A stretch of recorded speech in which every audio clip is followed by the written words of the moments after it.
Carports, you know, the structure that covers and protects your car when you don't have a garage, or when you just can't get your vehicle into the garage any longer because of all your junk.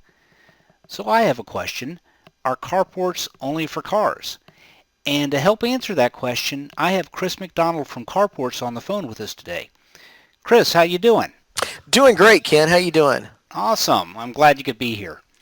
So Chris, I have a handful of questions that I see come through on a daily basis, and I thought you could help answer them. Absolutely. Okay. Anything.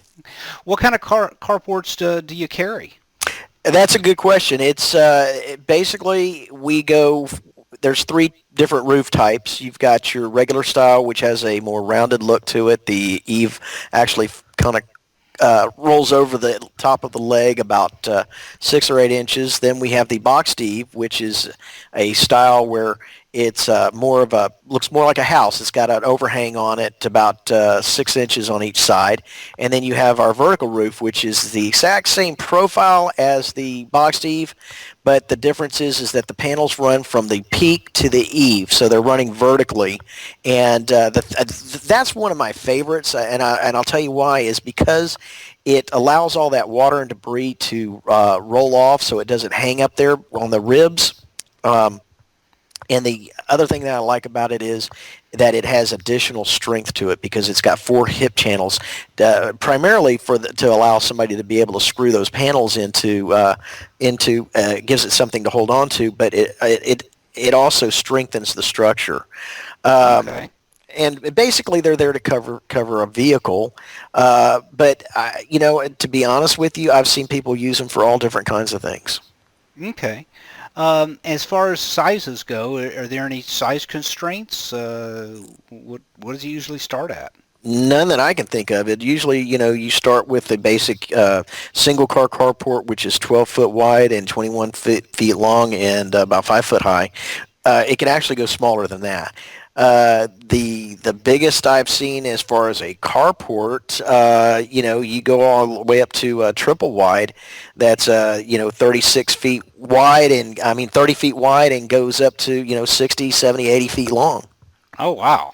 So Yeah. really, there's it sounds like it's really customizable. You can pretty much the client can get whatever they're really wanting. Exactly. One of the favorite uses of these is for RVs, recreational vehicles or motorhomes. Somebody has a motorhome and then they think, oh, well, I just bought this $500,000 motorhome. Now I forgot to find a place to park it. So they call me up and we'll set them up with something that's 12 foot high at the leg, which covers virtually every motorhome on the road today. Okay. So how long have you been providing carports for the area?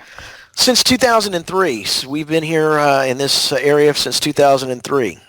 Wow. So this is not something that just popped up yesterday. Absolutely not. No, we're very well established and a very well established company. Okay. Well, you kind of already answered this question to some degree, but the original questions are carports only for cars.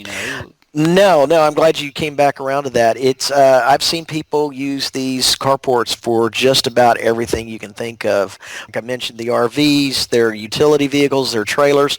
One of my favorites, if you can indulge me for just a second, one of my favorite carports that we have, it's got a storage area in front of it.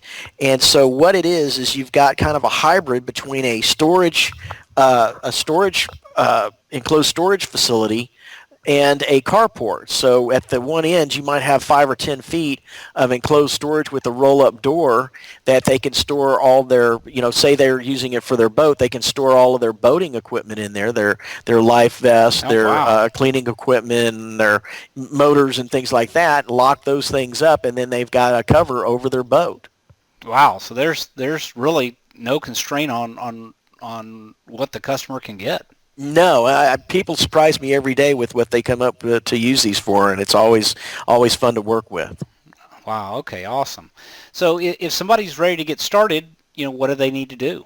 All they got to do is pick up the phone. I'm here to help them.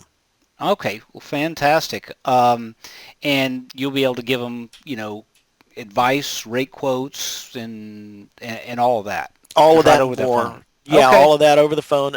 They can call, and I've been in this business long enough that I can kind of avoid some of the pitfalls that other companies might not be knowledgeable enough to help their clients with. And basically, what we do is we'll talk it through. Once they've settled on a size and a design that they like, then we will get a down payment of either 10 or 12%, and then it takes about anywhere from 2 to 4 weeks to get the structure in. It's put up that day, and then once it's done and they're satisfied, they pay the balance to the installers. Okay. You say 10 to 12%. What determines the 10 to 12%? 10% is for anything under $2,500. Anything over $2,500, it's 12% down payment. Okay. Well, fantastic. You've answered all the questions that I've received, and plus more actually.